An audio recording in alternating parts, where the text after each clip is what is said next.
PastorDoostyn, light in the dark. PastorDoostyn, with the gamer's heart. Joystick scriptures side by side, bringing hope that won't subside.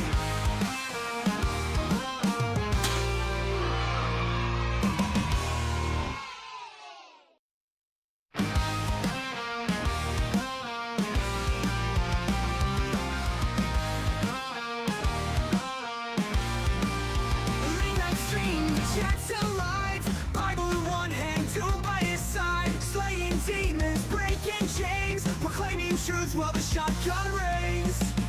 Block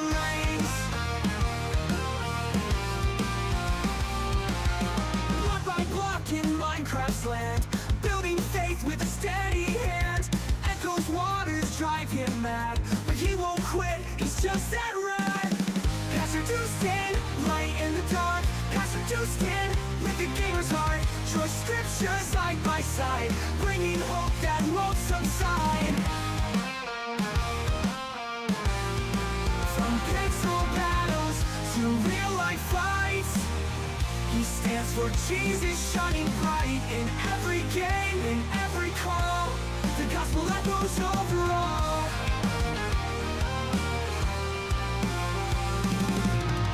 PastorDoostyn, light in the dark. PastorDoostyn, with the gamer's heart. Joystick scriptures side by side, bringing hope that won't subside.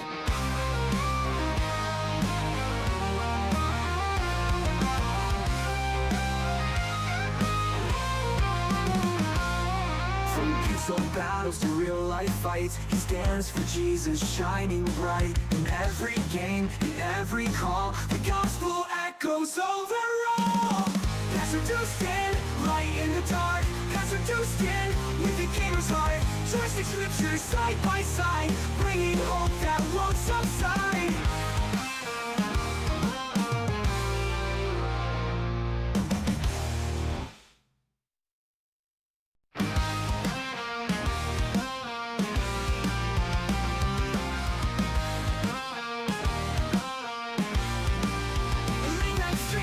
Chat's alive, Bible in one hand, tool by his side, slaying demons, breaking chains, proclaiming truths while the shotgun rings.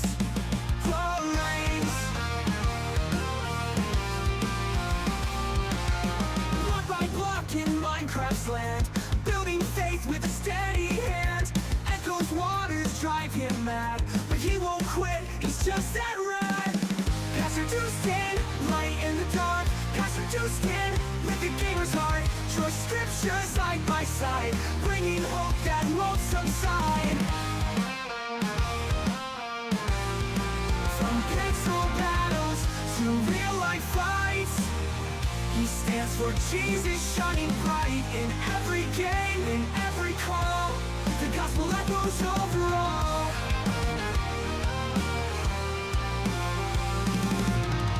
PastorDoostyn, light in the dark. PastorDoostyn, with the gamer's heart. Joystick scriptures side by side, bringing hope that won't subside.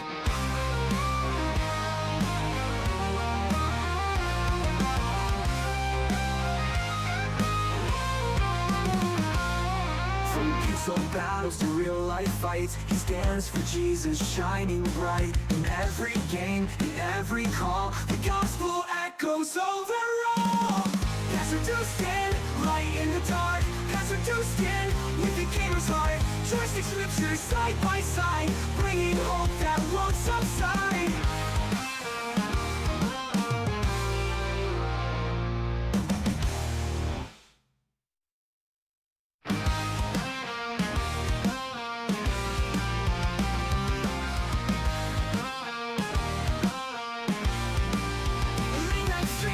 Chat's alive, Bible in one hand, tool by his side, slaying demons, breaking chains, proclaiming truths while the shotgun rings.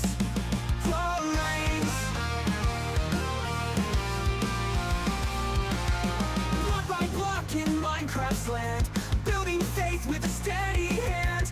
Echo's waters drive him mad, but he won't quit, he's just that rad.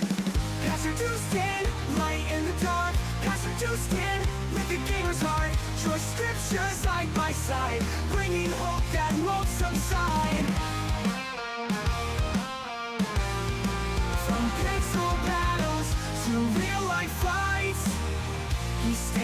Jesus shining bright in every game, in every call. The gospel echoes over all.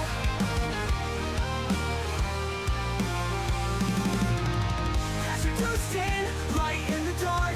PastorDoostyn, with the gamer's heart. Trusting scripture side by side, bringing hope that won't subside.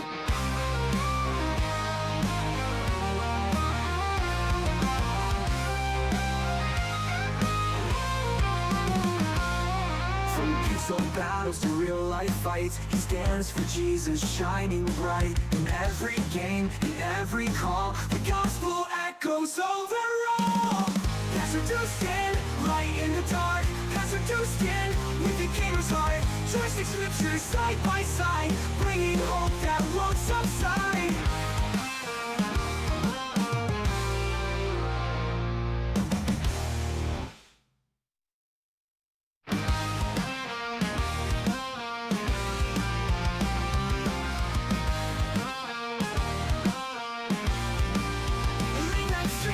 Chat's alive, Bible in one hand, tool by his side, slaying demons, breaking chains, proclaiming truth while the shotgun rings.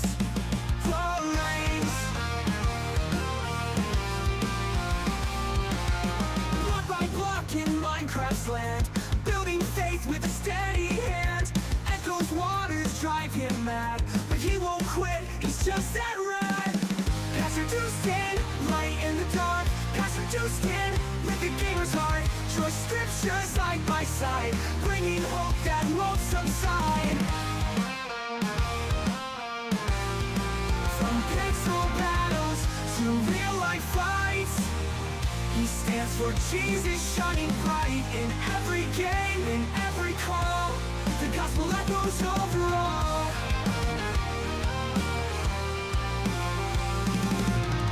PastorDoostyn, light in the dark. PastorDoostyn, with the gamer's heart. Trusting scripture side by side, bringing hope that won't subside.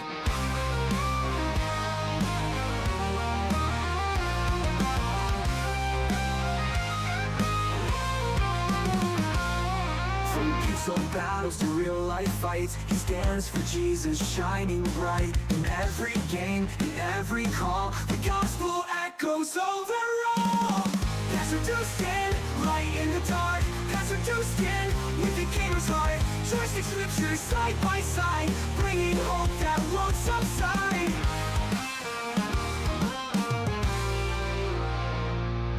Book of Judges, Judges chapter 1. After the death of Joshua, the people of Israel inquired of the Lord, "Who shall go up first for us against the Canaanites to fight against them?" The Lord said, "Judah shall go up. Behold, I have given the land into his hand." And Judah said to Simeon his brother, "Come up with me into the territory allotted to me, that we may fight against the Canaanites. And I likewise will go with you into the territory allotted to you." So Simeon went with them. Then Judah went up, and the Lord gave the Canaanites and the Perizzites into their hand, and they defeated 10,000 of them at Bezek. They found Adoni-Bezek at Bezek, and fought against him, and defeated the Canaanites and the Perizzites. Adoni-Bezek fled, but they pursued him, and caught him, and cut off his thumbs and his big toes. And Adoni-Bezek said, 70 kings with their thumbs and their big toes cut off used to pick up scraps under my table. As I have done, so God has repaid me. And they brought him to Jerusalem, and he died there. And the men of Judah fought against Jerusalem, and captured it, and struck it with the edge of the sword, and set the city on fire. And afterward the men of Judah went down to fight against the Canaanites, who lived in the hill country, in the Negeb, and in the lowland. And Judah went against the Canaanites who lived in Hebron. Now the name of Hebron was formerly Kiriath Arba. And they defeated Sheshai and Ahiman and Talmai. From there they went against the inhabitants of Debir. The name of Debir was formerly Kiriath Sepher. And Caleb said, "He who attacks Kiriath Sepher and captures it, I will give him Achsah, my daughter, for a wife." And Othniel, the son of Kenaz, Caleb's younger brother, captured it. And he gave him Achsah his daughter for a wife. When she came to him, she urged him to ask her father for a field. And she dismounted from her donkey, and Caleb said to her, "What do you want?" She said to him, "Give me a blessing. Since you have set me in the land of the Negeb, give me also springs of water." And Caleb gave her the upper springs and the lower springs. And the descendants of the Canaanite, Moses' father-in-law, went up with the people of Judah from the city of palms into the wilderness of Judah, which lies in the Negeb near Arad. And they went and settled with the people. And Judah went with Simeon his brother, and they defeated the Canaanites who inhabited Zaphath and devoted it to destruction. So the name of the city was called Hormah. Judah also captured Gaza with its territory, and Ashkelon with its territory, and Ekron with its territory. And the Lord was with Judah, and he took possession of the hill country, but he could not drive out the inhabitants of the plain because they had chariots of iron. And Hebron was given to Caleb as Moses had said. And he drove out from it the 3 sons of Anak. But the people of Benjamin did not drive out the Jebusites who lived in Jerusalem, so the Jebusites have lived with the people of Benjamin in Jerusalem to this day. The house of Joseph also went up against Bethel, and the Lord was with them. And the house of Joseph scouted out Bethel. Now the name of the city was formerly Luz. And the spies saw a man coming out of the city, and they said to him, "Please show us the way into the city, and we will deal kindly with you." And he showed them the way into the city, and they struck the city with the edge of the sword, but they let the man and all his family go. And the man went to the land of the Hittites and built a city and called its name Luz. That is its name to this day. Manasseh did not drive out the inhabitants of Beth Shean and its villages, or Tanakh and its villages, or the inhabitants of Dor and its villages, or the inhabitants of Ibleam and its villages, or the inhabitants of Megiddo and its villages, for the Canaanites persisted in dwelling in that land. When Israel grew strong, they put the Canaanites to forced labor, but did not drive them out completely. And Ephraim did not drive out the Canaanites who lived in Gezer, so the Canaanites lived in Gezer among them. Zebulun did not drive out the inhabitants of Kitron or the inhabitants of Nahalal, so the Canaanites lived among them but became subject to forced labor. Asher did not drive out the inhabitants of Akko, or the inhabitants of Sidon, or of Alab, or Akzib, or of Helba, or of Aphik, or of Rahab. So the Asherites lived among the Canaanites, the inhabitants of the land, for they did not drive them out. Naphtali did not drive out the inhabitants of Beth Shemesh, or the inhabitants of Beth Anath, so they lived among the Canaanites, the inhabitants of the land. Nevertheless, the inhabitants of Beth Shemesh and of Beth Anath became subject to forced labor for them. The Amorites pressed the people of Dan back into the hill country, for they did not allow them to come down to the plain. The Amorites persisted in dwelling in Mount Herez, in Aijalon, and in Shalbim, but the hand of the house of Joseph rested heavily on them, and they became subject to forced labor. And the border of the Amorites ran from the ascent of Akrabim, from Selah and upward. Judges chapter 2. Now the angel of the Lord went up from Gilgal to Bochim, and he said, "I brought you up from Egypt and brought you into the land that I swore to give to your fathers. I said, I will never break my covenant with you, and you shall make no covenant with the inhabitants of this land. You shall break down their altars, but you have not obeyed my voice. What is this you have done? So now I say, I will not drive them out before you, but they shall become thorns in your sides, and their gods shall be a snare to you." As soon as the angel of the Lord spoke these words to all the people of Israel, the people lifted up their voices and wept. And they called the name of that place Bochim, and they sacrificed there to the Lord. When Joshua dismissed the people of Israel went each to his inheritance to take possession of the land. And the people served the Lord all the days of Joshua and all the days of the elders who outlived Joshua, who had seen all the great work that the Lord had done for Israel. And Joshua the son of Nun, the servant of the Lord, died at the age of 110 years, and they buried him within the boundaries of his inheritance at Timnath-Herez, in the hill country of Ephraim, north of the mountain of Gaash. And all that generation also were gathered to their fathers. And there arose another generation after them who did not know the Lord or the work that he had done for Israel. And the people of Israel did what was evil in the sight of the Lord and served the Baals. And they abandoned the Lord, the God of their fathers, who had brought them out of the land of Egypt. They went after other gods from among the gods of the peoples who were around them, and bowed down to them. And they provoked the Lord to anger. They abandoned the Lord, and served the Baals and the Ashtaroth. So the anger of the Lord was kindled against Israel, and he gave them over to plunderers who plundered them. And he sold them into the hand of their surrounding enemies, so that they could no longer withstand their enemies. Whenever they marched out, the hand of the Lord was against them for harm, as the Lord had warned, and as the Lord had sworn to them. And they were in terrible distress. Then the Lord raised up judges, who saved them out of the hand of those who plundered them. Yet they did not listen to their judges, for they whored after other gods and bowed down to them. They soon turned aside from the way in which their fathers had walked, who had obeyed the commandments of the Lord, and they did not do so. Whenever the Lord raised up judges for them, the Lord was with the judge, and he saved them from the hand of their enemies all the days of the judge. For the Lord was moved to pity by their groaning because of those who afflicted and oppressed them. But whenever the judge died, they turned back and were more corrupt than their fathers, going after other gods, serving them and bowing down to them. They did not drop any of their practices or their stubborn ways.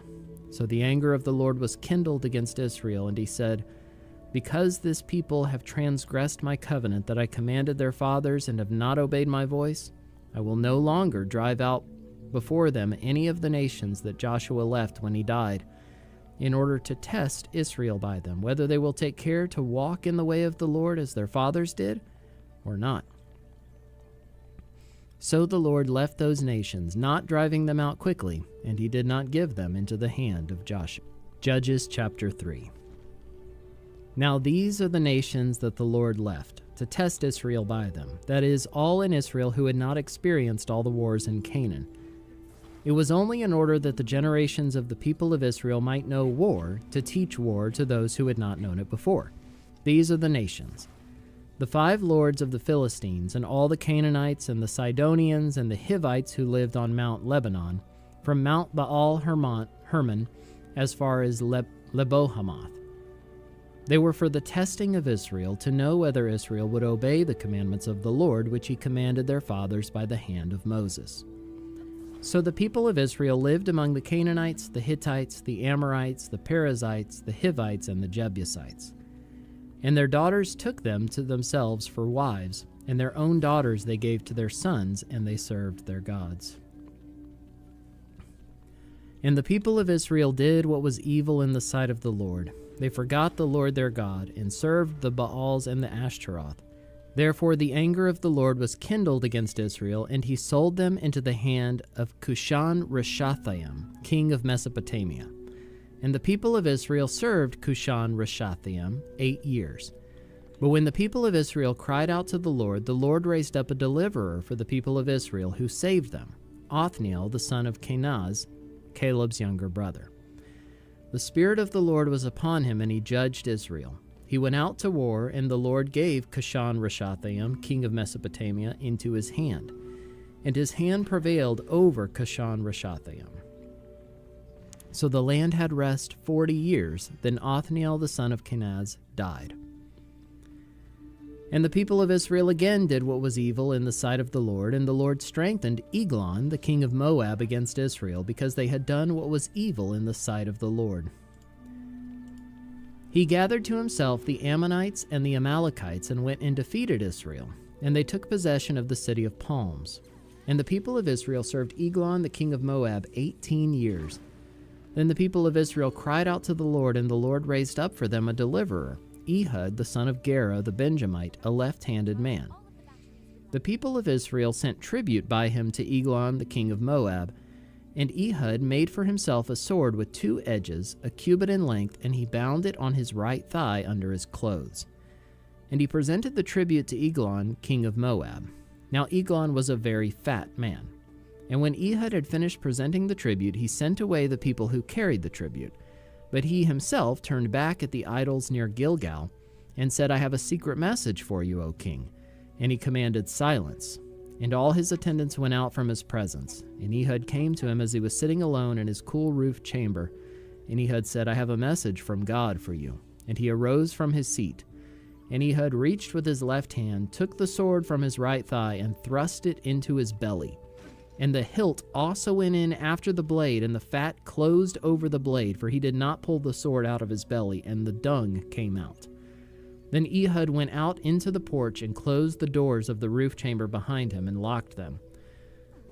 When he had gone, the servants came, and when they saw that the doors of the roof chamber were locked, they thought, surely he is relieving himself in the closet of the cool chamber. And they waited till they were embarrassed. But when he still did not open the doors of the roof chamber, they took the key and opened them, and there lay the Lord dead on the floor. Ehud escaped while they delayed, and he passed beyond the idols and escaped to Sierra. When he arrived, he sounded the trumpet in the hill country of Ephraim. Then the people of Israel went down with him from the hill country, and he was their leader. And he said to them, follow after me, for the Lord has given your enemies, the Moabites, into your hand. So they went down after him and seized the fords of the Jordan against the Moabites, and did not allow anyone to pass over. And they killed at that time about 10,000 of the Moabites, all strong, able-bodied men. Not a man escaped. So Moab was subdued that day under the hand of Israel, and the land had rest for 80 years. After him was Shamgar the son of Anath, who killed 600 of the Philistines with an ox goad, and he also saved Israel. Judges chapter 4. And the people of Israel again did what was evil in the sight of the Lord after Ehud died. And the Lord sold them into the hand of Jabin, king of Canaan, who reigned in Hazor. The commander of his army was Sisera, who lived in Harosheth Hagoyim. Then the people of Israel cried out to the Lord for help, for he had 900 chariots of iron, and he oppressed the people of Israel cruelly for 20 years. Now Deborah, a prophetess, the wife of Lapidoth, was judging Israel at that time. She used to sit under the palm of Deborah between Ramah and Bethel in the hill country of Ephraim, and the people of Israel came up to her for judgment. She sent and summoned Barak, the son of Abinoab, from Kadesh Naphtali, and said to him, has not the Lord, the God of Israel, commanded you, go gather your men at Mount Tabor, taking 10,000 from the people of Naphtali and the people of Zebulun?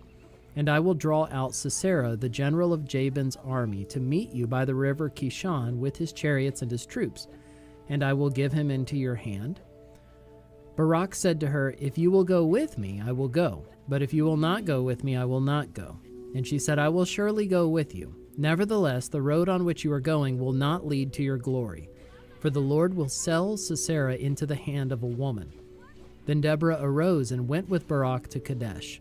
And Barak called out Zebulun and Naphtali to Kadesh, and 10,000 men went up at his hills, and Deborah went up with him.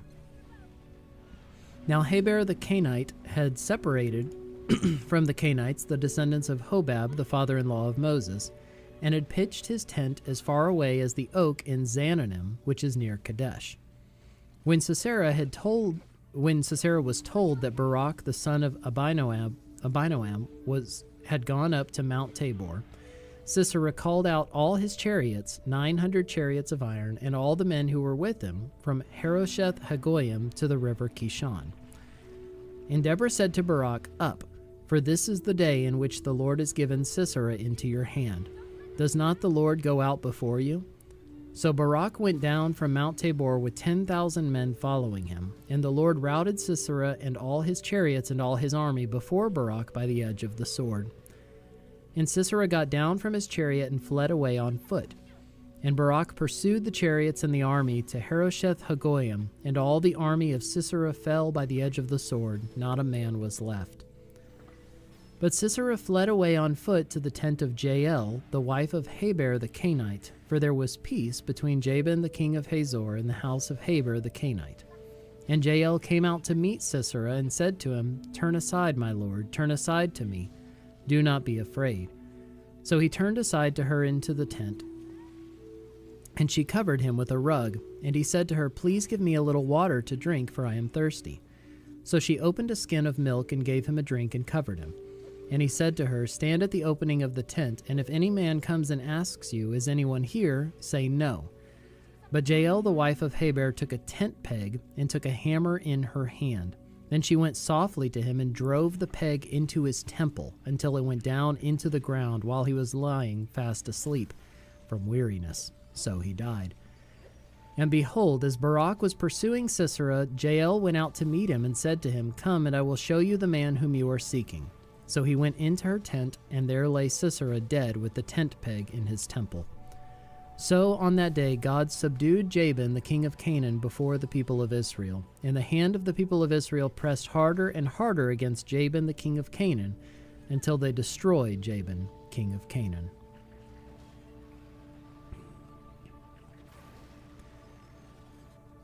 Judges chapter 5. Then sang Deborah and Barak the son of Abinoam on that day, that the leaders took the lead in Israel, that the people offered themselves willingly. Bless the Lord. Hear, O kings, give ear, O princes, to the Lord I will sing. I will make melody to the Lord, the God of Israel. Lord, when you went out from Seir, when you marched from the region of Edom, the earth trembled and the heavens dropped. Yes, the clouds dropped water. The mountains quaked before the Lord, even Sinai before the Lord, the God of Israel. In the days of Shamgar, son of Anath, in the days of Jael, the highways were abandoned, and travelers kept to the byways. The villagers ceased in Israel. They ceased to be until I arose. I, Deborah, arose as a mother in Israel. When new gods were chosen, then war was in the gates. Was shield or spear to be seen among 40,000 in Israel? My heart goes out to the commanders of Israel who offered themselves willingly among the people. Bless the Lord. Tell of it, you who ride on white donkeys, you who sit on rich carpets, and you who walk by the way, to the sound of musicians at the watering places. There they repeat the righteous triumphs of the Lord, the righteous triumphs of his villagers in Israel. Then down to the gates marched the people of the Lord. Awake, awake, Deborah.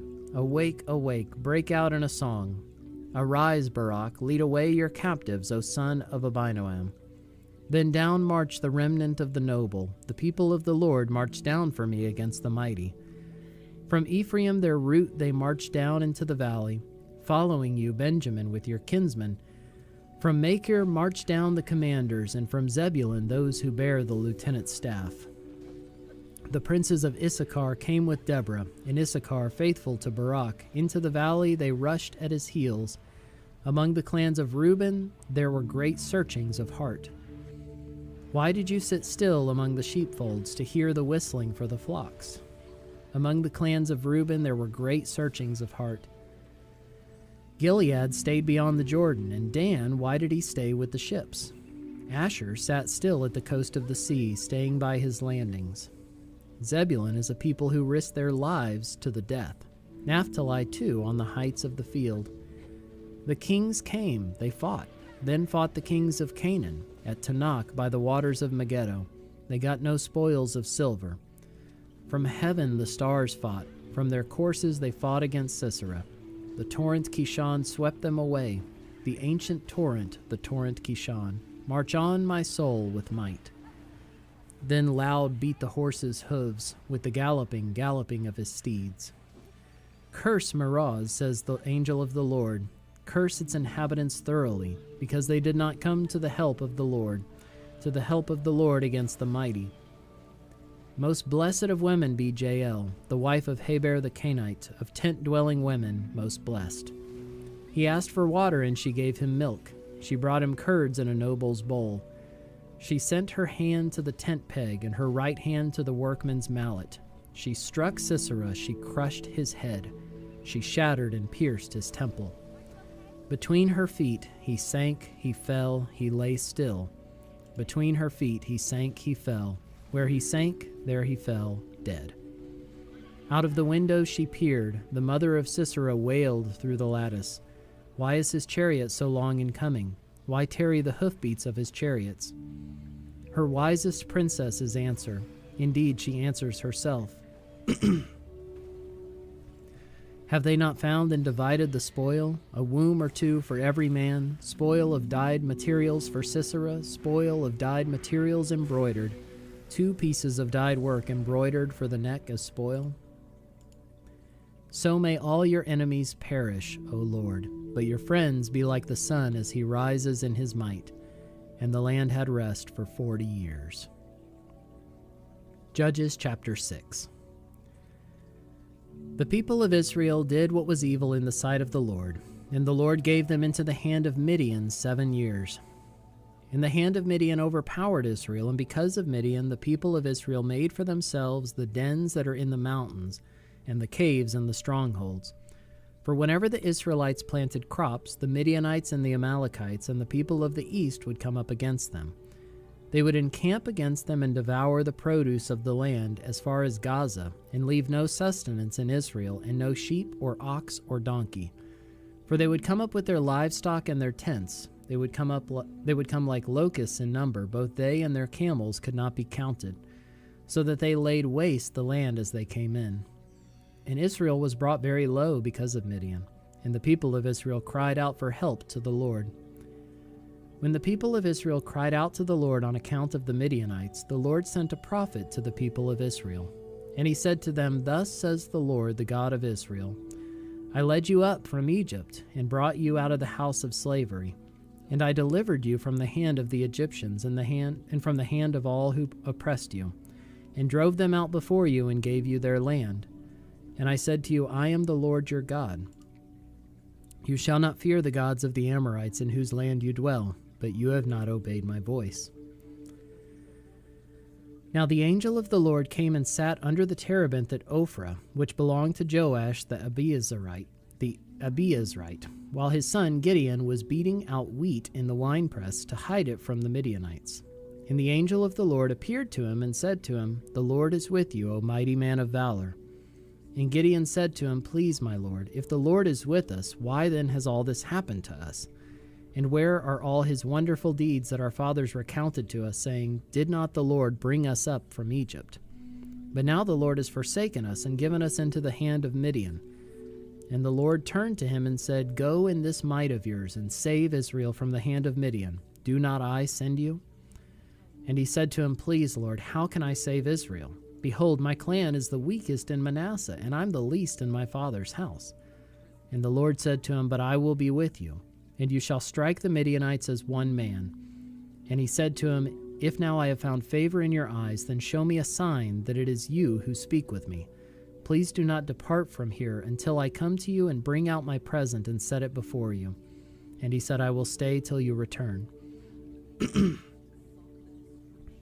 So Gideon went into his house and prepared a young goat and unleavened cakes from an ephah of flour. The meat he put in a basket, and the broth he put in a pot, and brought them to him under the terebinth and presented them. And the angel of God said to him, Take the meat and the unleavened cakes, and put them on this rock, and pour the broth over them. And he did so.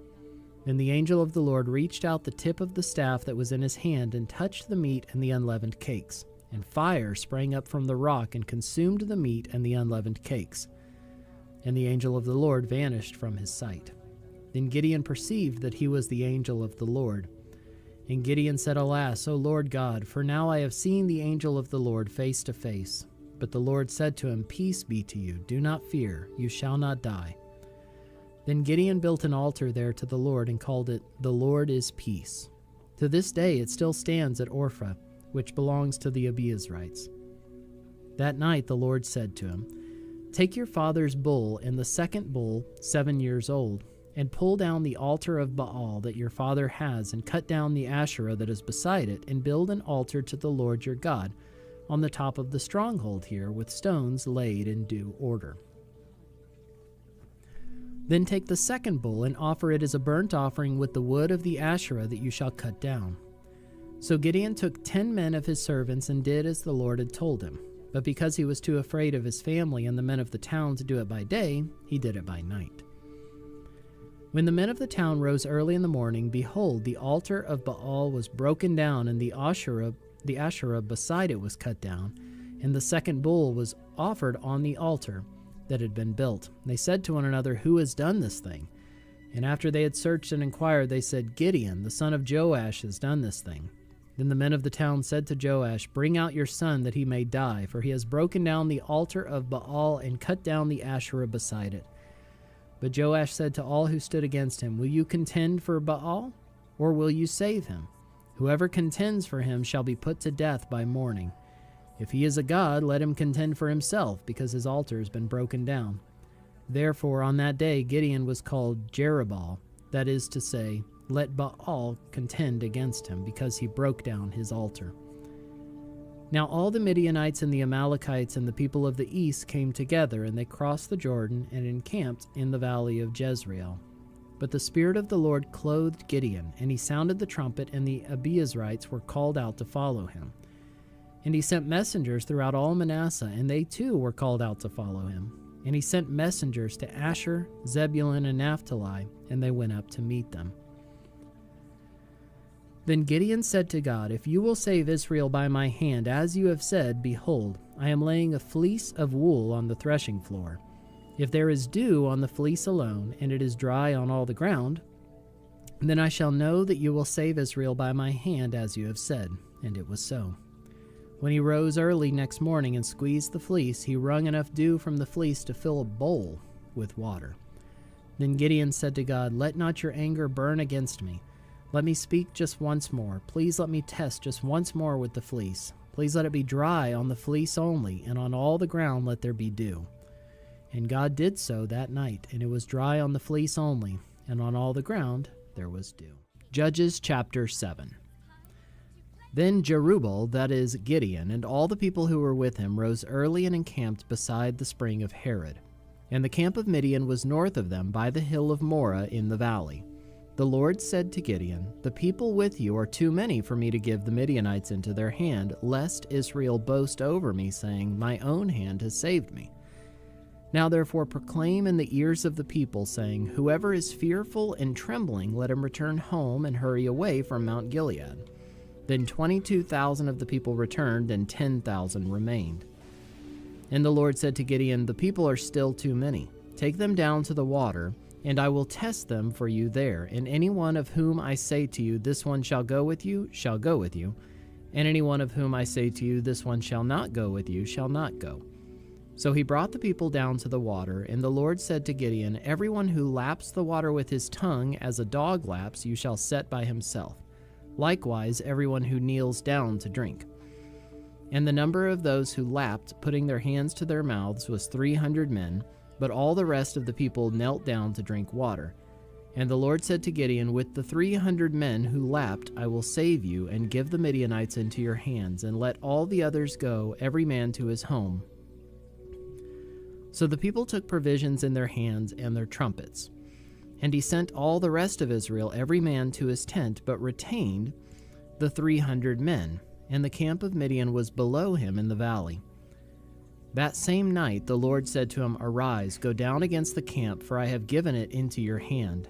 But if you are afraid to go down to the camp with Purah your servant, and you shall hear what they say, and afterward your hands shall be strengthened to go down against the camp." Then he went down with Purah to his servant to the outposts of the armed men who were in the camp.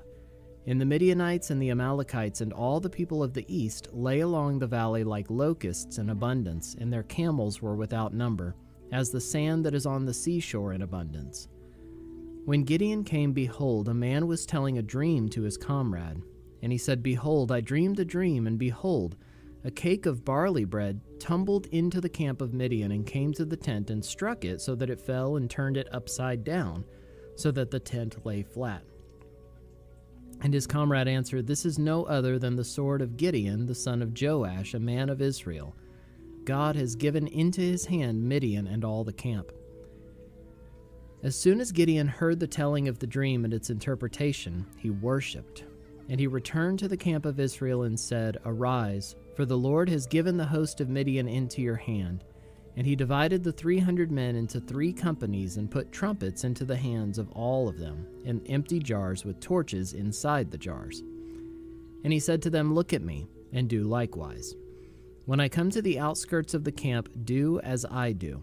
When I blow the trumpet, I and all who are with me, then blow the trumpets also on every side of all the camp, and shout for the Lord and for Gideon."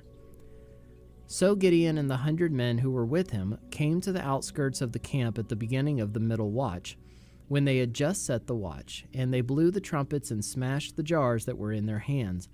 Then the 3 companies blew the trumpets and broke the jars. They held in their left hands the torches, and in their right hands the trumpets to blow. And they cried out, "A sword for the Lord and for Gideon." Every man stood in his place around the camp, and all the army ran. They cried out and fled. When they blew the 300 trumpets, the Lord set every man's sword against his comrade and against all the army. And the army fled as far as Beth-shittah toward Zererah, as far as the border of Abel-Maholah by Tabbath. And the men of Israel were called out from Naphtali and from Asher and from all Manasseh, and they pursued after Midian. Gideon sent messengers throughout all the hill country of Ephraim, saying, "Come down against the Midianites and capture the waters against them, as far as Beth-barah and also the Jordan." So all the men of Ephraim were called out, and they captured the waters as far as Beth-barah and also the Jordan. And they captured the 2 princes of Midian, Oreb and Zeb. They killed Oreb at the rock of Oreb, and Zeb they killed at the winepress of Zeb. Then they pursued Midian, and they brought the heads of Oreb and Zeb to Gideon across the Jordan. Judges chapter 8. Then the men of Ephraim said to him, "What is this that you have done to us, not to call us when you went to fight against Midian?" And they accused him fiercely. And he said to them, "What have I done now in comparison with you? Is not the gleaning of the grapes of Ephraim better than the grape harvest of Abiezer? God has given into your hands the princes of Midian, Oreb and Zeb. What have I been able to do in comparison with you?" And their anger against him subsided when he said this. And Gideon came to Jordan and crossed over, he and the 300 men who were with him, exhausted, yet pursuing. So he said to the men of Succoth, "Please give loaves of bread to the people who follow me, for they are exhausted, and I am pursuing after Zebah and Zalmunna, the kings of Midian." And the officials of Succoth said, "Are the hands of Zebah and Zalmunna already in your hand, that we should give bread to your army?" So Gideon said, "Well then, when the Lord has given Zebah and Zalmunna into my hand, I will flail your flesh with the thorns of the wilderness and with briars." And from there he went up to Penuel and spoke to them in the same way, and the men of Penuel answered him as the men of Succoth had answered. And he said to the men of Penuel, "When I come again in peace, I will break down this tower." Now Zebah and Zalmunna were in Karkor with their army, about 15,000 men, all who were left of all the army of the people of the east, for there had fallen 120,000 men who drew the sword. And Gideon went up by the way of the tent dwellers, east of Nobah and Jogbehah, and attacked the army, for the army felt secure. And Zebah and Zalmunna fled, and he pursued them and captured the 2 kings of Midian, Zebah and Zalmunna, and he threw all the army into a panic. Then Gideon the son of Joash returned from the battle of the ascent of Heres, and he captured a young man of Succoth and questioned him, and he wrote down for him the officials and elders of Succoth, 77 men. And he came to the men of Succoth and said, "Behold, Zebah and Zalmunna, about whom you taunted me, saying, 'Are the hands of Zebah and Zalmunna already in your hand, that we should give bread to your men who are exhausted?' And he took the elders of the city, and he took thorns of the wilderness and briars, and with them taught the men of Succoth a lesson. And he broke down the tower of Penuel and killed the men of the city. Then he said to Zebah and Zalmunna, 'Where are the men whom you killed at Tabor?' They answered, 'As you are, so were they. Every one of them resembled the son of a king.' And he said, 'They were my brothers, the sons of my mother. As the Lord lives, if you had saved them alive, I would not kill you.' So he said to Jether, his firstborn, 'Rise and kill them.' But the young man did not draw his sword, for he was afraid, because he was still a young man. Then Zebah and Zalmunna said, 'Rise yourself and fall upon us, for as the man is, so is his strength.' And Gideon arose and killed Zebah and Zalmunna, and he took the crescent ornaments that were on the necks of their camels. Then the men of Israel said to Gideon, 'Rule over us, you and your son and your grandson also, for you have saved us from the hand of Midian.' Gideon said to them, 'I will not rule over you, and my son will not rule over you. The Lord will rule over you.' And Gideon said to them, 'Let me make a request of you. Every one of you give me the earrings from his spoil.' For they had golden earrings, because they were Ishmaelites. And they answered, We will willingly give them. And they spread a cloak, and every man threw in it the earrings of his spoil. And the weight of the golden earrings that he requested was 1,700 shekels of gold, besides the crescent ornaments and the pendants and the purple garments worn by the kings of Midian, and besides the collars that were around the necks of their camels. And Gideon made an ephod of it and put it in his city, in Orpha. And all Israel whored after it there, and it became a snare to Gideon and to his family. So Midian was subdued before the people of Israel, and they raised their heads no more. And the land had rest 40 years in the days of Gideon. Jerubbaal, the son of Joash, went and lived in his own house. Now Gideon had 70 sons, his own offspring, for he had many wives. And his concubine, who was in Shechem, also bore him a son, and he called his name Abimelech. And Gideon the son of Joash died in a good old age, and was buried in the tomb of Joash his father, at Orpha of the Abiezrites. As soon as Gideon died, the people of Israel turned again and whored after the Baals, and made Baal-berith their god. And the people of Israel did not remember the Lord their God, who had delivered them from the hand of all their enemies on every side, and they did not show steadfast love to the family of Jerubbaal, that is Gideon, in return for all the good that he had done to Israel.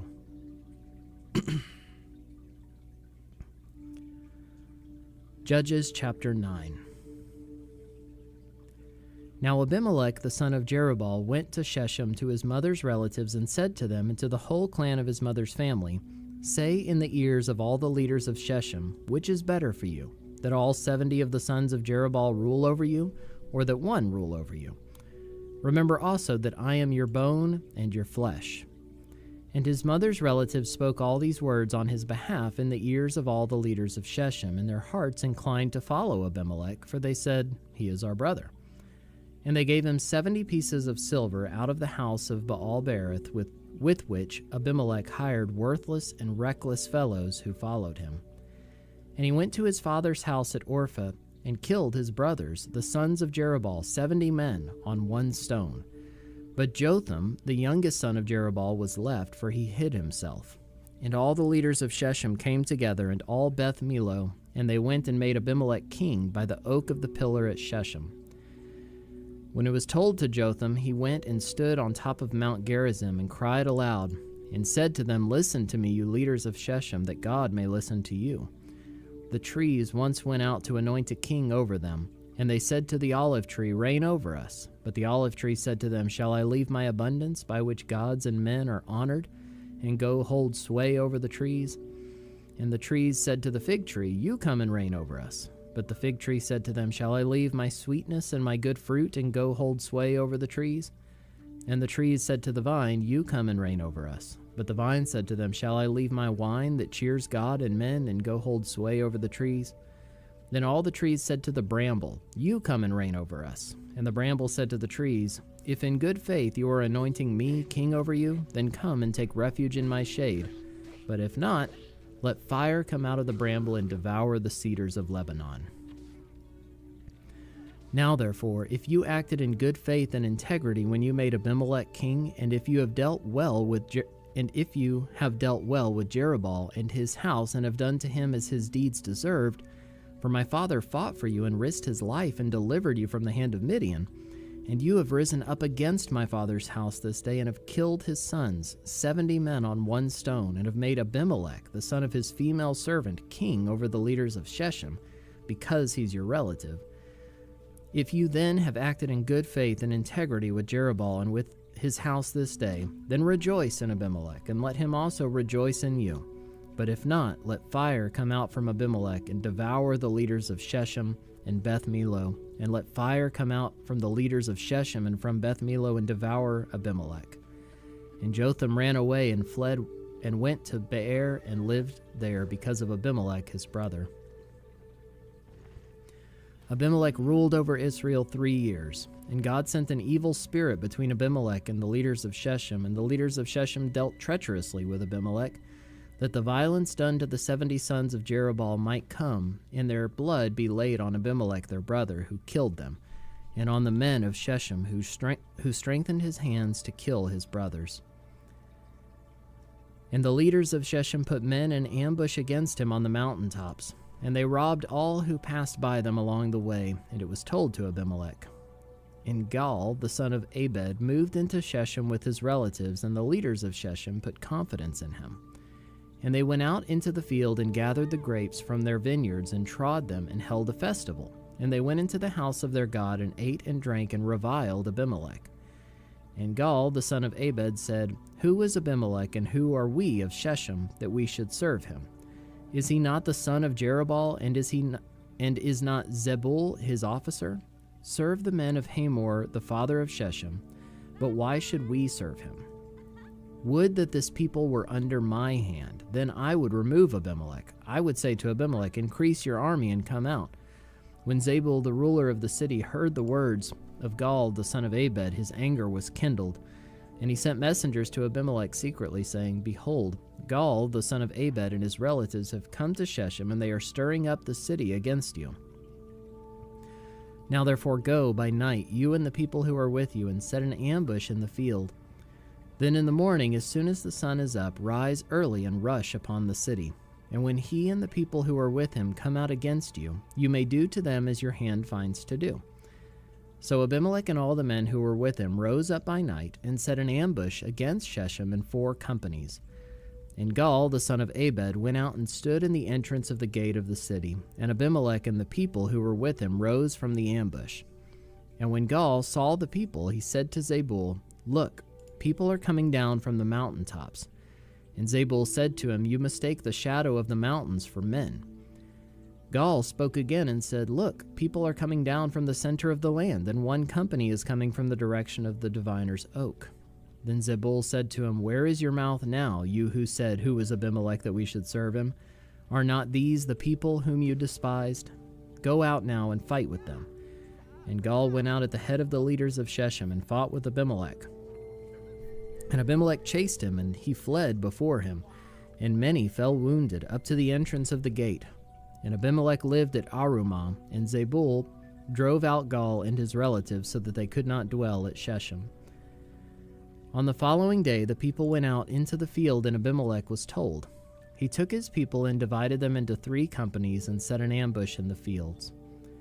And he looked and saw the people coming out of the city, so he rose against them and killed them. Abimelech and the company that was with him rushed forward and stood at the entrance of the gate of the city, while the 2 companies rushed upon all who were in the field and killed them.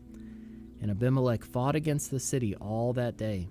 He captured the city and killed the people who were in it, and he razed the city and sowed it with salt. When all the leaders of the tower of Shechem heard of it, they entered the stronghold of the house of El-Berith. Abimelech was told that all the leaders of the tower of Shechem were gathered together. And Abimelech went up to Mount Zalmon, he and all the people who were with him. And Abimelech took an axe in his hand and cut down a bundle of brushwood and took it up and laid it on his shoulder. And he said to the men who were with him, What you have seen me do, hurry and do as I have done. So every one of the people cut down his bundle, and following Abimelech put it against the stronghold, and they set the stronghold on fire over them, so that all the people of the tower of Shechem also died, about 1,000 men and women. Then Abimelech went to Tabez and encamped against Tabez and captured it. But there was a strong tower within the city, and all the men and women and all the leaders of the city fled to it and shut themselves in, and they went up to the roof of the tower. And Abimelech came to the tower and fought against it and drew near to the door of the tower to burn it with fire. And a certain woman threw an upper millstone on Abimelech's head and crushed his skull.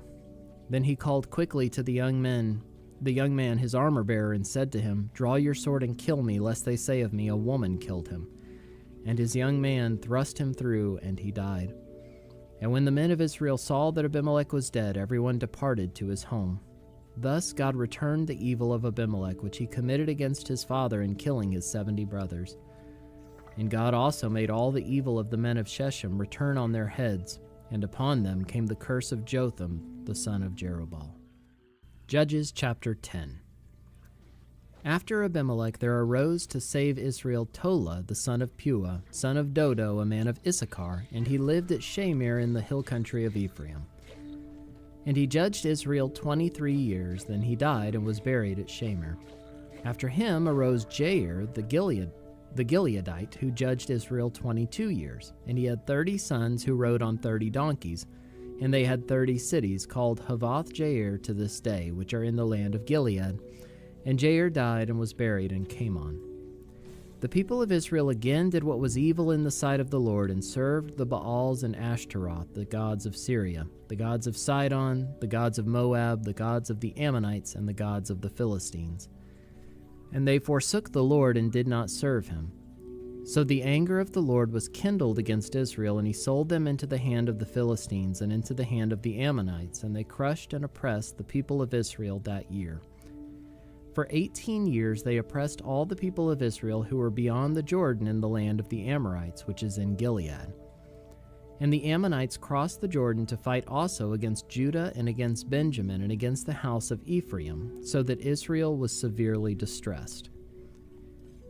And the people of Israel cried out to the Lord, saying, We have sinned against you, because we have forsaken our God and have served the Baals. And the Lord said to the people of Israel, Did I not save you from the Egyptians, and from the Amorites, and from the Ammonites, and from the Philistines? The Sidonians also, and the Amalekites, and the Maonites oppressed you, and you cried out to me, and I saved you out of their hand. Yet you have forsaken me, and served other gods. Therefore I will save you no more. Go and cry out to the gods whom you have chosen. Let them save you in the time of your distress. And the people of Israel said to the Lord, We have sinned.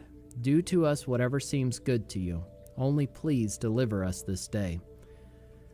So they put away the foreign gods from among them and served the Lord, and he became impatient over the misery of Israel.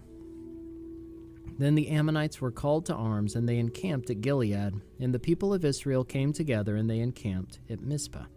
And the people, the leaders of Gilead, said one to another, Who is the man who will begin to fight against the Ammonites? He shall be head over all the inhabitants of Gilead.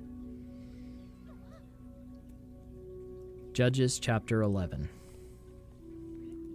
Now Jephthah the Gileadite was a mighty warrior, but he was the son of a prostitute.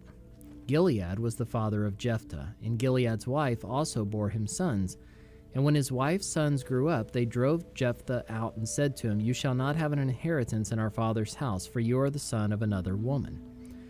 Then Jephthah fled from his brothers and lived in the land of Tob, and worthless fellows collected around Jephthah and went out with him.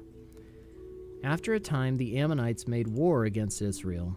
And when the Ammonites made war against Israel, the elders of Gilead went to bring Jephthah from the land of Tob. And they said to Jephthah, Come and be our leader, that we may fight against the Ammonites. But Jephthah said to the elders of Gilead, Did you not hate me and drive me out of my father's house? Why have you come to me now when you're in distress?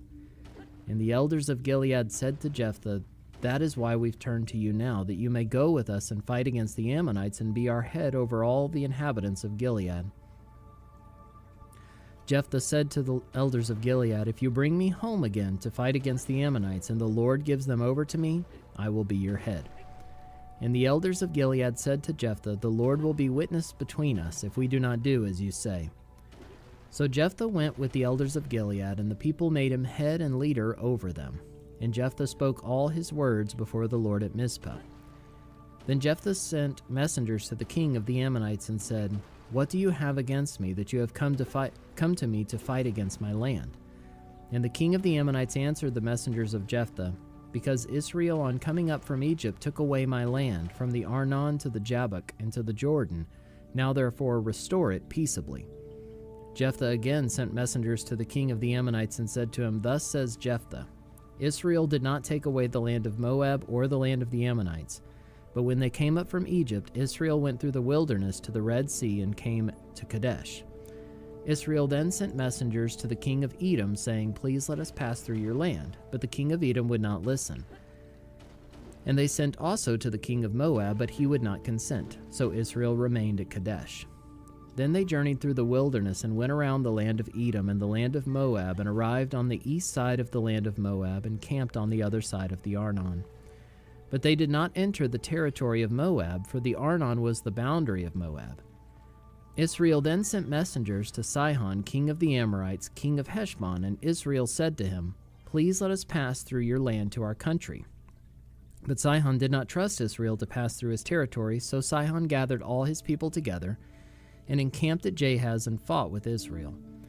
And the Lord, the God of Israel, gave Sihon and all his people into the hand of Israel, and they defeated them. So Israel took possession of all the land of the Amorites who inhabited that country. And they took possession of all the territory of the Amorites from the Arnon to the Jabbok, and from the wilderness to the Jordan. So then the Lord, the God of Israel, dispossessed the Amorites from before his people Israel. And are you to take possession of them? Will you not possess what Chemosh your God gives you to possess? And all that the Lord our God has dispossessed before us, we will possess. Now are you any better than Balak the son of Zippor, king of Moab? Did he ever contend against Israel, or did he ever go to war with them? While Israel lived in Heshbon and its villages, and in Aroer and its villages, and in all the cities that are on the banks of the Arnon, 300 years, why did you not deliver them within that time? I therefore have not sinned against you, and you do me wrong by making war on me. The Lord, the judge, decide this day between the people of Israel and the people of Ammon. But the king of the Ammonites did not listen to the words of Jephthah that he sent to him. Then the Spirit of the Lord was upon Jephthah, and he passed through Gilead and Manasseh, and passed on to Mizpah of Gilead. And from Mizpah of Gilead he passed on to the Ammonites. And Jephthah made a vow to the Lord, and said, If you will give the Ammonites into my hand, then whatever comes out from the doors of my house to meet me when I return in peace from the Ammonites shall be the Lord's, and I will offer it up for a burnt offering. So Jephthah crossed over to the Ammonites to fight against them, and the Lord gave them into his hand. And he struck them from Aroer to the neighborhood of Minnith, 20 cities, and as far as Abel-keramim with a great blow. So the Ammonites were subdued before the people of Israel. Then Jephthah came to his home at Mizpah, and behold, his daughter came out to meet him with tambourines and with dances. She was his only child. Besides her, he had neither son nor daughter. And as soon as he saw her, he tore his clothes and said, Alas, my daughter, you have brought me very low, and you have become the cause of great trouble to me. For I have opened my mouth to the Lord, and I cannot take back my vow. And she said to him, My father, you have opened your mouth to the Lord. Do to me according to what has gone out from your mouth, now that the Lord has avenged you on your enemies, on the Ammonites. So she said to her father, Let this thing be done for me. Leave me alone 2 months, that I may go up and down on the mountains and weep for my virginity, I and my companions. So he said, Go. Then he sent her away for 2 months, and she departed, she and her companions, and wept for her virginity on the mountains. And at the end of the 2 months she returned to her father, who did with her according to his vow that he had made. She had never known a man, and it became a custom in Israel that the daughters of Israel went year by year to lament the daughter of Jephthah the Gileadite 4 days in the year. Judges chapter 12. The men of Ephraim were called to arms, and they crossed to Zaphon and said to Jephthah, Why did you cross over to fight against the Ammonites and did not call us to go with you? We will burn your house over you with fire. And Jephthah said to them, I and my people had a great dispute with the Ammonites, and when I called you, you did not save me from their hand. And when I saw that you would not save me, I took my life in my hand and crossed over against the Ammonites, and the Lord gave them into my hand. Why then have you come up to me this day to fight against me? Then Jephthah gathered all the men of Gilead and fought with Ephraim. And the men of Gilead struck Ephraim because they said, You are fugitives of Ephraim, you Gileadites, in the midst of Ephraim and Manasseh. And the Gileadites captured the fords of the Jordan against the Ephraimites. And when any of the fugitives of Ephraim said, Let me go over, the men of Gilead said to him, Are you an Ephraimite? When he said no, they said to him, Then say Shibboleth. And he said Shibboleth, for he could not pronounce it right. Then they seized him and slaughtered him at the fords of the Jordan. At that time 42,000 of the Ephraimites fell. Jephthah judged Israel 6 years. Then Jephthah the Gileadite died, and was buried in his city in Gilead. After him, Ibzan of Bethlehem judged Israel. He had 30 sons and 30 daughters he gave in marriage outside his clan, and 30 daughters he brought in from outside for his sons. And he judged Israel 7 years. Then Ibzan died and was buried at Bethlehem. After him, Elon the Zebulunite judged Israel, and he judged Israel 10 years. Then Elon the Zebulunite died and was buried at Aijalon in the land of Zebulun. After him, Abdon, the son of Hillel the Pirathonite, judged Israel. He had 40 sons and 30 grandsons who rode on 70 donkeys, and he judged Israel 8 years. Then Abdon, the son of Hillel the Pirathonite, died and was buried at Pirathon in the land of Ephraim, in the hill country of the Amalekites. Judges chapter 13. And the people of Israel again did what was evil in the sight of the Lord, so the Lord gave them into the hand of the Philistines for 40 years. There was a certain man of Zorah of the tribe of the Danites, whose name was Manoah, and his wife was barren and had no children. And the angel of the Lord appeared to the woman and said to her, Behold, you are barren and have not borne children, but you shall conceive and bear a son. Therefore be careful and drink no wine or strong drink, and eat nothing unclean, for behold, you shall conceive and bear a son. No razor shall come upon his head, for the child shall be a Nazirite to God from the womb, and he shall begin to save Israel from the hand of the Philistines.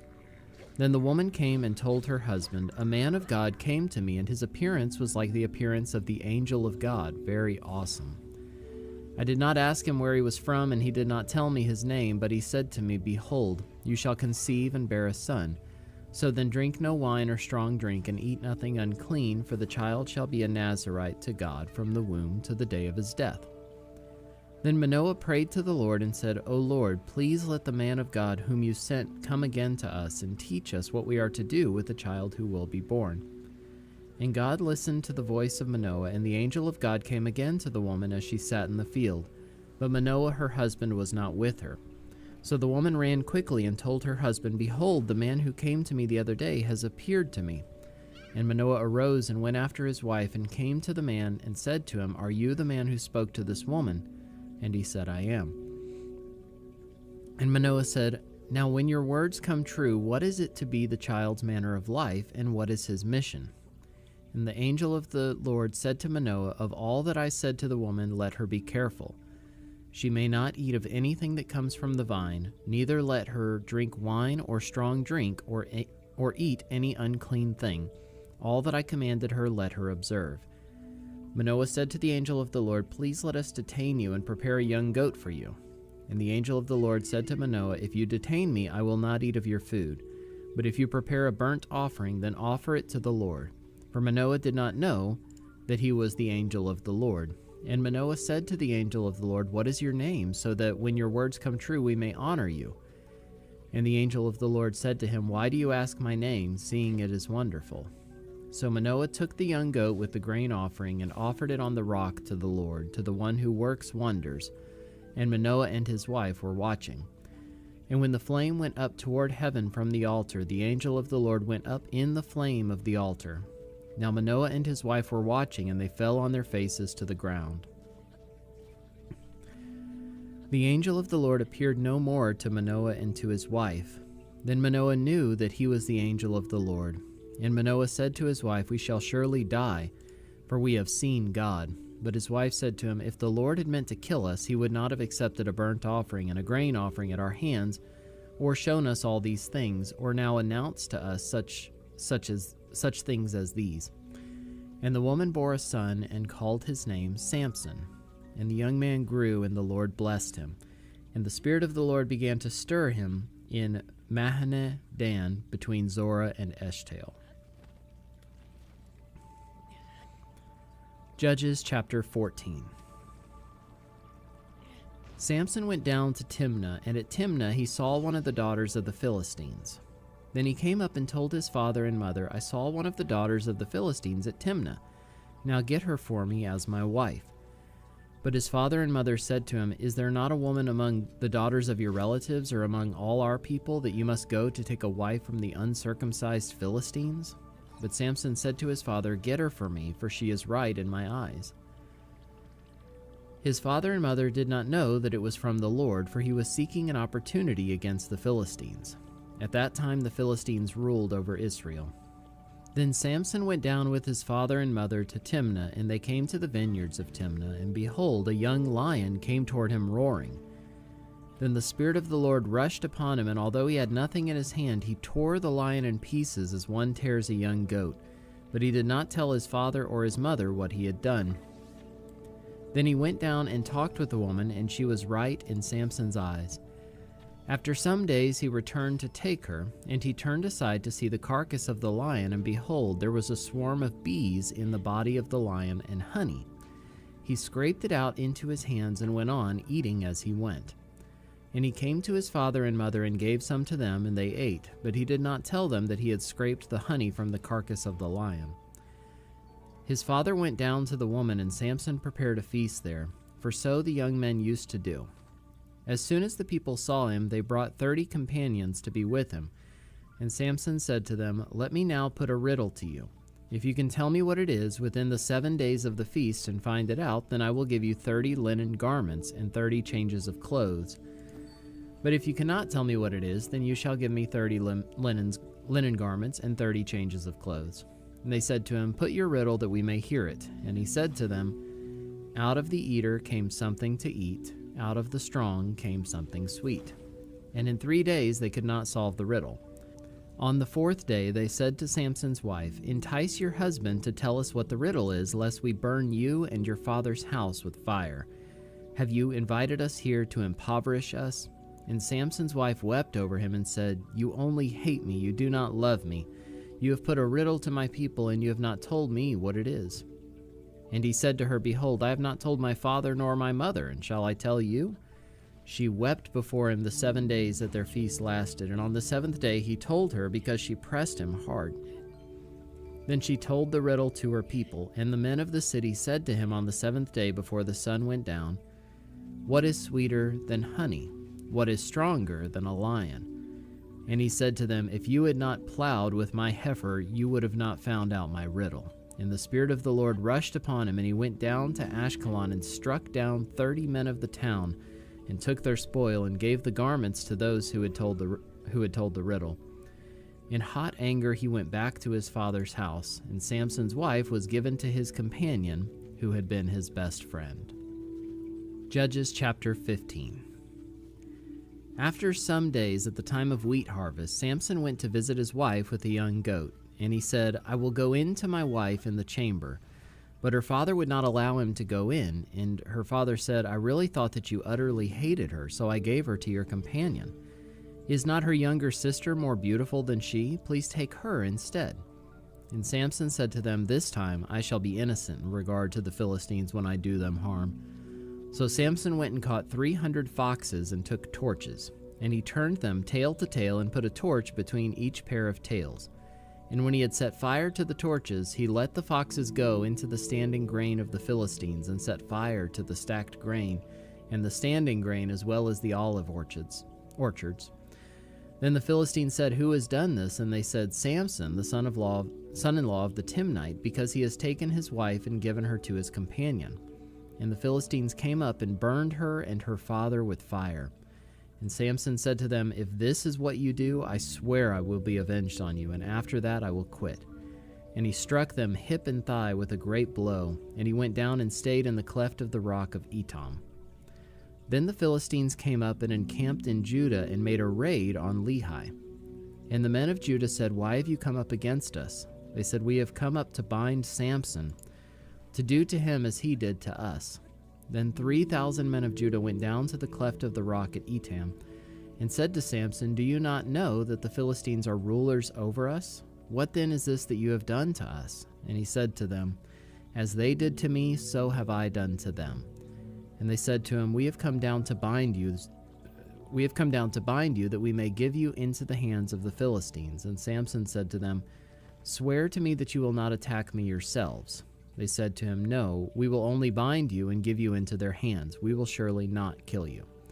So they bound him with 2 new ropes and brought him up from the rock.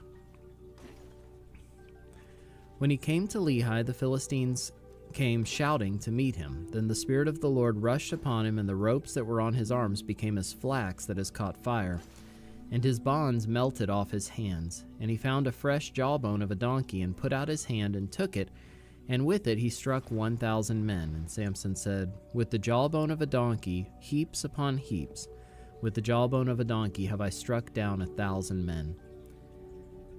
As soon as he had finished speaking, he threw away the jawbone out of his hand, and that place was called Ramoth Lehi. And he was very thirsty, and he called upon the Lord and said, You have granted this great salvation by the hand of your servant, and shall I now die of thirst and fall into the hands of the uncircumcised? And God split open the hollow place that is at Lehi, and water came out from it. And when he drank, his spirit returned, and he revived. Therefore the name of it was called En-Hakkore. It is at Lehi to this day. And he judged Israel in the days of the Philistines 20 years. Judges chapter 16. Samson went to Gaza, and there he saw a prostitute, and he went in to her. The Gazites were told, Samson has come here, and they surrounded the place and set an ambush for him all night at the gate of the city. They kept quiet all night, saying, Let us wait till the light of the morning, then we will kill him.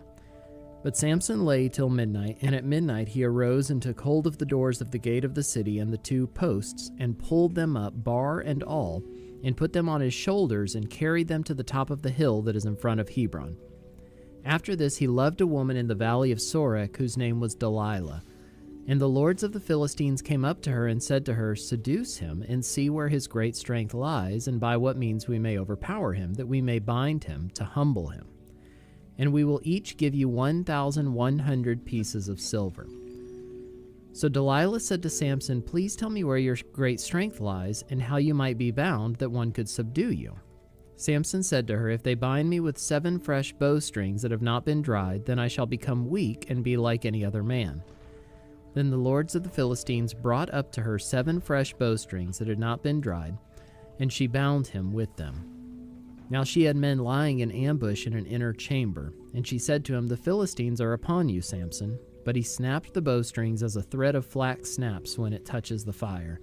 So the secret of his strength was not known. Then Delilah said to Samson, Behold, you have mocked me and told me lies. Please tell me how you might be bound. And he said to her, If they bind me with new ropes that have not been used, then I shall become weak and be like any other man. So Delilah took new ropes and bound him with them, and said to him, The Philistines are upon you, Samson. And the men lying in ambush were in an inner chamber, but he snapped the ropes off his arms like a thread. Then Delilah said to Samson, Until now you have mocked me and told me lies. Tell me how you might be bound. And he said to her, If you weave the 7 locks of my head with the web and fasten it tight with the pin, then I shall become weak and be like any other man. So while he slept, Delilah took the 7 locks of his head and wove them into the web. And she made them tight with the pin and said to him, The Philistines are upon you, Samson. But he awoke from his sleep and pulled away the pin and loom and the web. And she said to him, How can you say I love you when your heart is not with me? You have mocked me these 3 times, and you have not told me where your great strength lies.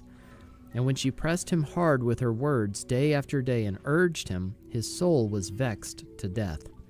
And he told her all his heart, and said to her, A razor has never come upon my head, for I have been a Nazirite to God from my mother's womb. If my head is shaved, then my strength will leave me, and I shall become weak and be like any other man. When Delilah saw that he had told her all his heart, she sent and called the lords of the Philistines, saying, Come up again, for he has told me all his heart. Then the lords of the Philistines came up to her and brought the money in their hands. She made him sleep on her knees, and she called a man and had him shave off the 7 locks of his head. Then she began to torment him, and his strength left him. And she said, The Philistines are upon you, Samson. And he awoke from his sleep and said, I will go out as at other times and shake myself free. But he did not know that the Lord had left him. And the Philistines seized him and gouged out his eyes and brought him down to Gaza and bound him with bronze shackles. And he ground at the mill in the prison, but the hair of his head began to grow again after it had been shaved. Now the lords of the Philistines gathered to offer a great sacrifice to Dagon their god, and to rejoice, and they said, Our God has given Samson, our enemy, into our hand. And when the people saw him, they praised their God.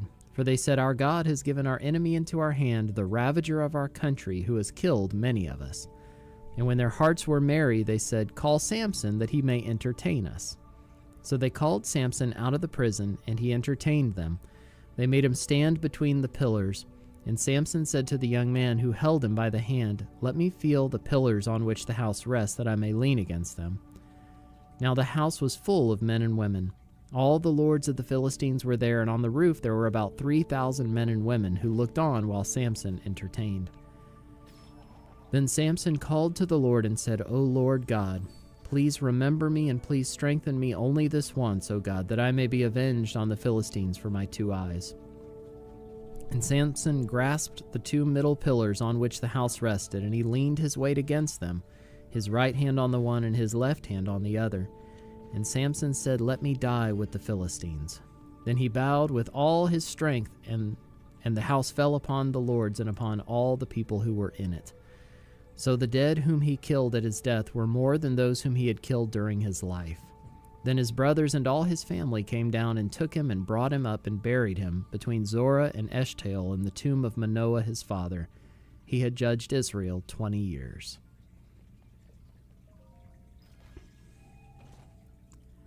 Judges chapter 17. There was a man of the hill country of Ephraim whose name was Micah. And he said to his mother, "The 1,100 pieces of silver that were taken from you, about which you uttered a curse, and also spoke it in my ears, behold, the silver is with me. I took it." And his mother said, "Blessed be my son by the Lord." And he restored the 1,100 pieces of silver to his mother. And his mother said, "I dedicate the silver to the Lord from my hand for my son to make a carved image and a metal image. Now therefore I will restore it to you." So when he restored the money to his mother took 200 pieces of silver and gave it to the silversmith, who made it into a carved image and a metal image. And it was in the house of Micah. And the man Micah had a shrine, and he made an ephod and household gods, and ordained one of his sons who became his priest. In those days there was no king in Israel. Everyone did what was right in his own eyes. Now there was a young man of Bethlehem in Judah, of the family of Judah, who was a Levite, and he sojourned there. And the man departed from the town of Bethlehem in Judah to sojourn where he could not find a place. And as he journeyed, he came to the hill country of Ephraim, to the house of Micah. And Micah said to him, "Where do you come from?" And he said to him, "I'm a Levite of Bethlehem in Judah, and I'm going to sojourn where I may find a place." And Micah said to him, "Stay with me, and be to me a father and a priest, and I will give you 10 pieces of silver a year, and a suit of clothes, and your living." And the Levite went in, and the Levite was content to dwell with the man, and the young man became to him like one of his sons. And Micah ordained the Levite, and the young man became his priest, and was in the house of Micah. Then Micah said, "Now I know that the Lord will prosper me, because I have a Levite as a priest." Judges chapter 18. In those days there was no king in Israel, and in those days the tribe of the people of Dan was seeking for itself an inheritance to dwell in, for until then no inheritance among the tribes of Israel had fallen to them. So the people of Dan sent 5 able men from the whole number of their tribe, from Zorah and from Eshtaol, to spy out the land and to explore it. And they said to them, "Go and explore the land." And they came to the hill country of Ephraim, to the house of Micah, and lodged there. When they were by the house of Micah, they recognized the voice of the young Levite. And they turned aside and said to him, "Who brought you here? What are you doing in this place? What is your business here?" And he said to them, "This is how Micah dealt with me. He has hired me, and I have become his priest."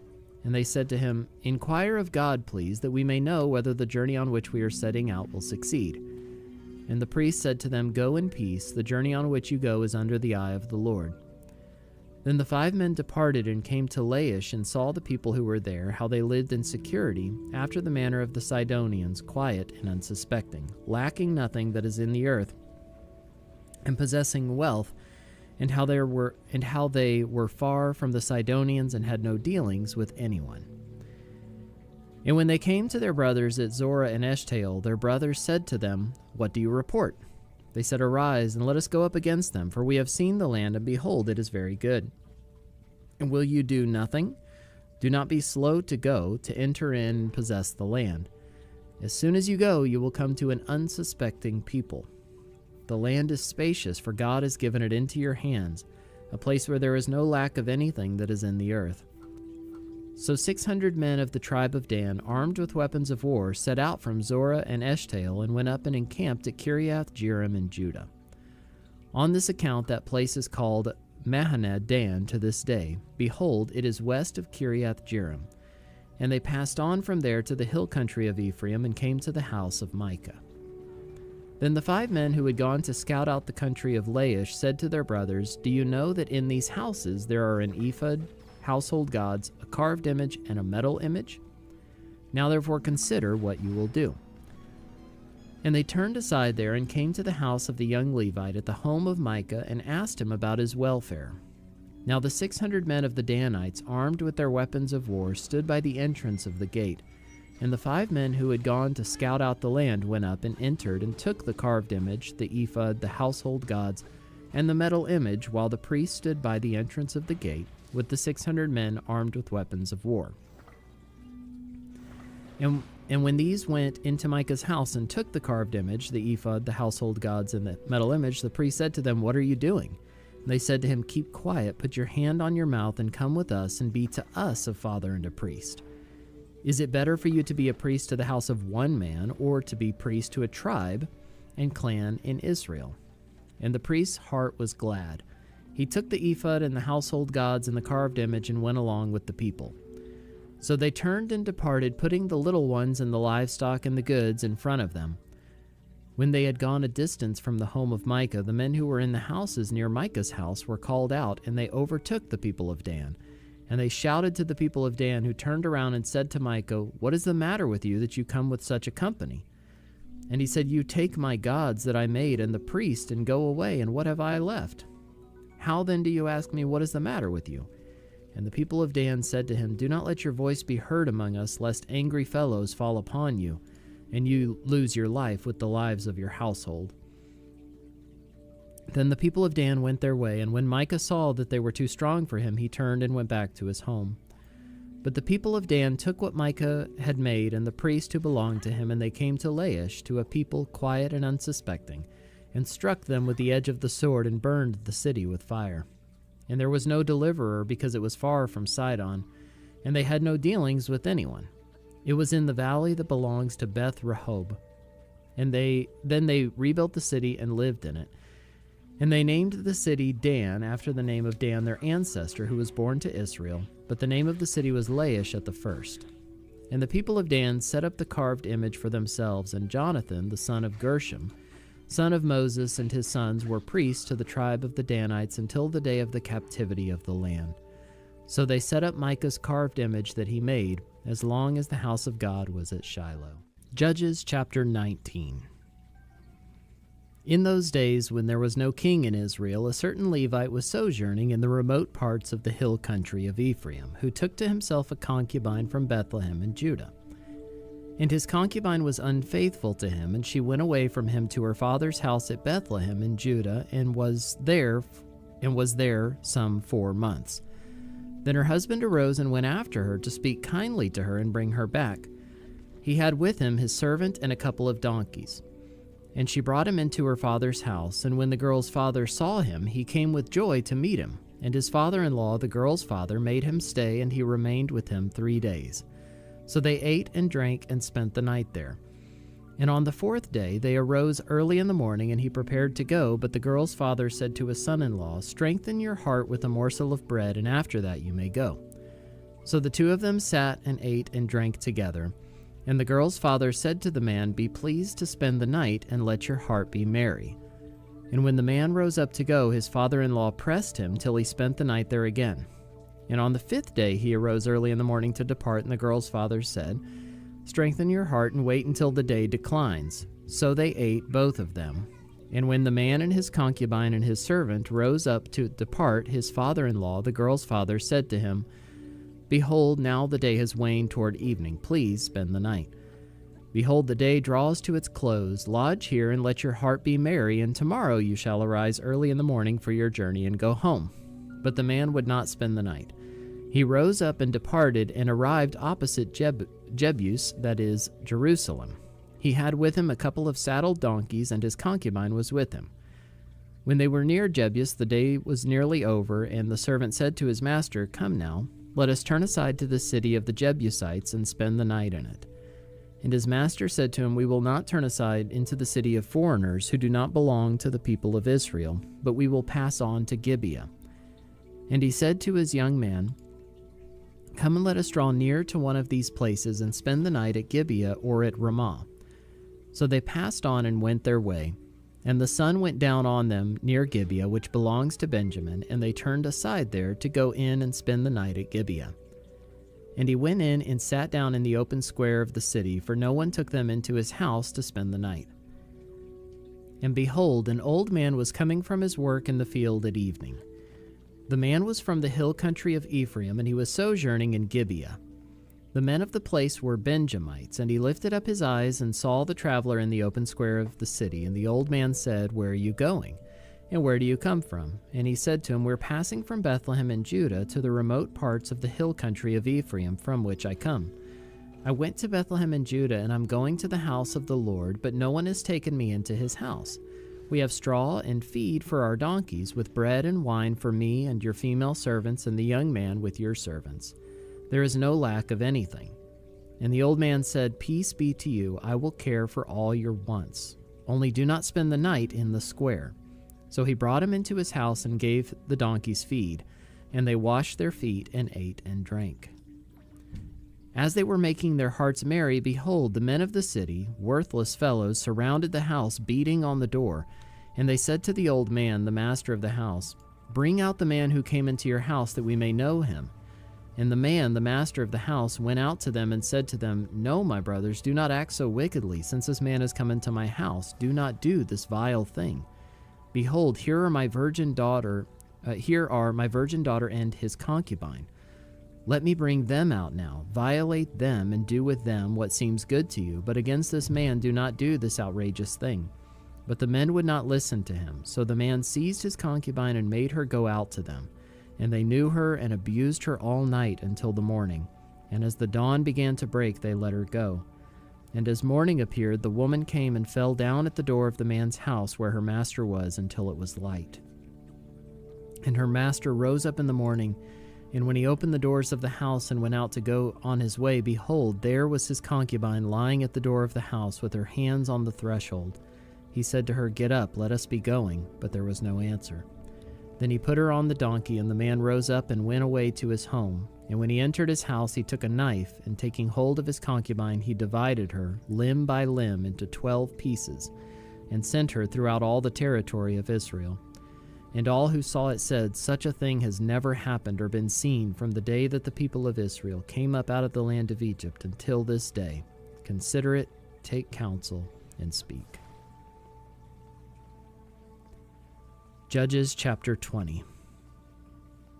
Then all the people of Israel came out, from Dan to Beersheba, including the land of Gilead, and the congregation assembled as one man to the Lord at Mizpah. And the chiefs of all the people, of all the tribes of Israel, presented themselves in the assembly of the people of God, 400,000 men on foot that drew the sword. Now the people of Benjamin heard that the people of Israel had gone up to Mizpah, and the people of Israel said, "Tell us, how did this evil happen?" And the Levite, the husband of the woman who was murdered, answered and said, "I came to Gibeah that belongs to Benjamin, I and my concubine, to spend the night. And the leaders of Gibeah rose against me and surrounded the house against me by night.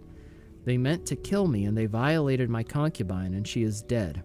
So I took hold of my concubine and cut her in pieces, and sent her throughout all the country of the inheritance of Israel, for they have committed abomination and outrage in Israel. Behold, you people of Israel, all of you, give your advice and counsel here."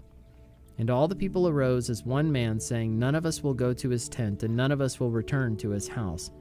But now this is what we will do to Gibeah. We will go up against it by lot, and we will take 10 men of 100 throughout all the tribes of Israel, and 100 of 1,000, and 1,000 of 10,000, to bring provisions for the people, that when they come they may repay Gibeah of Benjamin for all the outrage that they have committed in Israel." So all the men of Israel gathered against the city, united as one man. And the tribes of Israel sent men through all the tribe of Benjamin, saying, "What evil is this that has taken place among you? Now therefore give up the men, the worthless fellows in Gibeah, that we may put them to death and purge evil from Israel." But the Benjamites would not listen to the voice of their brothers, the people of Israel. Then the people of Benjamin came together out of the cities to Gibeah, to go out to battle against the people of Israel. And the people of Benjamin mustered out of their cities on that day 26,000 men who drew the sword, besides the inhabitants of Gibeah, who mustered 700 chosen men. Among all these were 700 chosen men who were left-handed. Every one could sling a stone at a hair and not miss. And the men of Israel apart from Benjamin mustered 400,000 men who drew the sword. All these were men of war. The people of Israel arose and went up to Bethel and inquired of God, "Who shall go up first for us to fight against the people of Benjamin?" And the Lord said, "Judah shall go up first." Then the people of Israel rose in the morning and encamped against Gibeah. And the men of Israel went out to fight against Benjamin, and the men of Israel drew up the battle line against them at Gibeah. The people of Benjamin came out of Gibeah and destroyed on that day 22,000 men of the Israelites. But the people, the men of Israel, took courage and again formed the battle line in the same place where they had formed it on the first day. And the people of Israel went up and wept before the Lord until the evening. And they inquired of the Lord, "Shall we again draw near to fight against our brothers, the people of Benjamin?" And the Lord said, "Go up against them." So the people of Israel came near against the people of Benjamin the second day. And Benjamin went against them out of Gibeah the second day, and destroyed 18,000 men of the people of Israel. All these were men who drew the sword. Then all the people of Israel, the whole army, went up and came to Bethel and wept. They sat there before the Lord and fasted that day until evening, and offered burnt offerings and peace offerings before the Lord. And the people of Israel inquired of the Lord, for the ark of the covenant of God was there in those days. And Phinehas, the son of Eleazar, son of Aaron, ministered before it in those days, saying, "Shall we go out once more to battle against our brothers, the people of Benjamin? Or shall we cease?" And the Lord said, "Go up, for tomorrow I will give them into your hand." So Israel set men in ambush around Gibeah, and the people of Israel went up against the people of Benjamin on the third day, and set themselves in array against Gibeah, as at other times. And the people of Benjamin went out against the people, and were drawn away from the city. And as at other times, they began to strike and kill some of the people in the highways, one of which goes up to Bethel, and the other to Gibeah, and in the open country about 30 men of Israel. And the people of Benjamin said, "They are routed before us, as at the first." But the people of Israel said, "Let us flee and draw them away from the city to the highways." And all the men of Israel rose up out of their place and set themselves in array at Baal Tamar. And the men of Israel who were in ambush rushed out of their place from Merah-Geba. And there came against Gibeah 10,000 chosen men out of all Israel. And the battle was hard, but the Benjaminites did not know that disaster was close upon them. And the Lord defeated Benjamin before Israel, and the people of Israel destroyed 25,100 men of Benjamin that day. All these were men who drew the sword. So the people of Benjamin saw that they were defeated. The men of Israel gave ground to Benjamin, because they trusted the men in ambush whom they had set against Gibeah. Then the men in ambush hurried and rushed against Gibeah. The men in ambush moved out and struck all the city with the edge of the sword. Now the appointed signal between the men of Israel and the men in the main ambush was that when they made a great cloud of smoke rise up out of the city, the men of Israel should turn in battle. Now Benjamin had begun to strike and kill about 30 men of Israel. They said, "Surely they are defeated before us, as in the first battle." But when the signal began to rise out of the city in a column of smoke, the Benjaminites looked behind them, and behold, the whole of the city went up in smoke to heaven. Then the men of Israel turned, and the men of Benjamin were dismayed, for they saw that disaster was close upon them. Therefore they turned their backs before the men of Israel in the direction of the wilderness, but the battle overtook them. And those who came out of the cities were destroying them in their midst. Surrounding the Benjaminites, they pursued them and trod them down at Nohah, as far as opposite Gibeah on the east. 18,000 men of Benjamin fell, all of them men of valor. And they turned and fled toward the wilderness to the rock of Rimmon. 5,000 men of them were cut down in the highways. And they were pursued hard to Gidom, and 2,000 men of them were struck down. So all who fell that day of Benjamin were 25,000 men who drew the sword, all of them men of valor. But 600 men turned and fled toward the wilderness to the rock of Rimmon, and remained at the rock of Rimmon 4 months. And the men of Israel turned back against the people of Benjamin and struck them with the edge of the sword, the city, men, and beasts, and all that they found. And all the towns that they found, they set on fire. Judges chapter 21. Now the men of Israel had sworn at Mizpah, "No one of us shall give his daughter in marriage to Benjamin." And the people came to Bethel and sat there till evening before God, and they lifted up their voices and wept bitterly. And they said, "O Lord, the God of Israel, why has this happened in Israel, that today there should be one tribe lacking in Israel?" And the next day the people rose early and built there an altar and offered burnt offerings and peace offerings. And the people of Israel said, "Which of all the tribes of Israel did not come up in the assembly to the Lord?" For they had taken a great oath concerning him who did not come up to the Lord at Mizpah, saying, "He shall surely be put to death." And the people of Israel had compassion for Benjamin their brother, and said, "One tribe is cut off from Israel this day. What shall we do for wives for those who are left, since we have sworn by the Lord that we will not give them any of our daughters for wives?" And they said, "What one is there of the tribes of Israel that did not come up to the Lord at Mizpah?" And behold, no one had come to the camp from Jabesh Gilead to the assembly. For when the people were mustered, behold, not one of the inhabitants of Jabesh Gilead was there. So the congregation sent 12,000 of their bravest men there, and commanded them, "Go and strike the inhabitants of Jabesh Gilead with the edge of the sword, also the women and the little ones.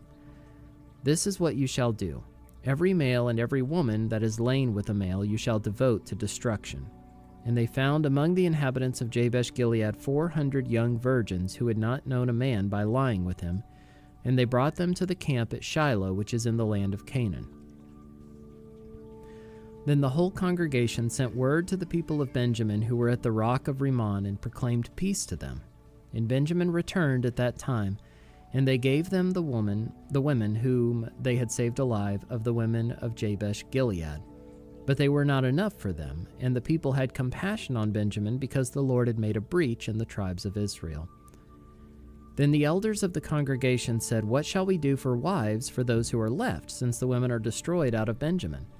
And they said, "There must be an inheritance for the survivors of Benjamin, that a tribe not be blotted out from Israel. Yet we cannot give them wives from our daughters." For the people of Israel had sworn, "Cursed be he who gives a wife to Benjamin." So they said, "Behold, there is the yearly feast of the Lord at Shiloh, which is north of Bethel, on the east of the highway that goes up from Bethel to Shechem, and south of Lebonah."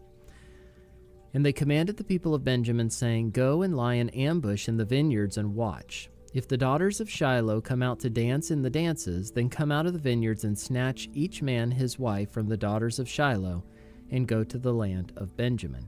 And when their fathers or their brothers come to complain to us, we will say to them, Grant them graciously to us, because we did not take for each man of them his wife in battle, neither did you give them to them, else you would now be guilty." And the people of Benjamin did so, and took their wives according to their number, from the dancers whom they carried off. Then they went and returned to their inheritance, and rebuilt the towns and lived in them. And the people of Israel departed from there at that time, every man to his tribe and family, and they went out from there every man to his inheritance. In those days there was no king in Israel. Everyone did what was right in his own eyes.